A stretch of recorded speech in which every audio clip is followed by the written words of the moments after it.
Aterra unha nova mostra no Museo do Gravado de Artes. Nesta ocasión trátase dunha homenaxe a Ribeira realizada seguindo a técnica Yotaku. 38 láminas realizadas nun dos últimos cursos impulsados polo Museo do Gravado de Artes son as protagonistas da última exposición que ven a inaugurarse no propio museo. Estas pezas teñen as súas peculiaridades, xa que con elas faise unha homenaxe a Ribeira a partir dunha técnica xaponesa coñecida como Yotaku. Por medio dunha exposición de gravados baseada nos cursos impartidos polos profesores José Fuentes, Antonio Navarro e Isabel Carralero. Sempre estamos con eles aprendendo técnicas novas e nestes cursos a elixida foi o Yotaku gravado, que parte do Yotaku tradicional xaponés, pero sobre o que o profesor Fuentes creou un proceso inédito para superar a limitación do monotipo para converter nunha técnica que permita a imaxe múltiple. Os textos do catálogo desta mostra recollen as particularidades do Yotaku gravado e de cada peza que se pode ollar no Museo de Artes.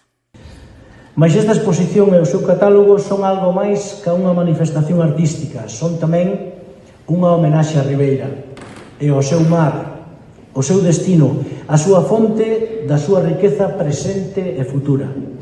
Unha homenaxe ás súas xentes e aos seus oficios.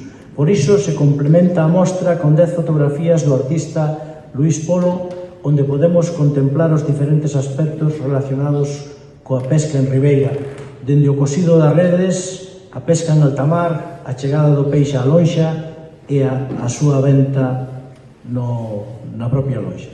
Achegarse á orixe destas obras, nas que as artistas e os artistas participantes ofrecen aos espectadores as súas diferentes visións nun conxunto plural que é metáfora do mar como vida, como oficio, como riqueza.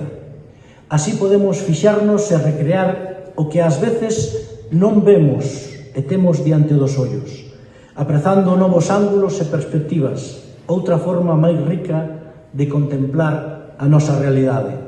O alcalde de Ribeira e presidente da Fundación de Artes, Luís Pérez Barral, destacou esta mostra como un homenaxe aos homes e mulleres que viven do mar e agradeceu aos artistas que apreciaran que o mar é tamén unha fonte de inspiración para o seu arte.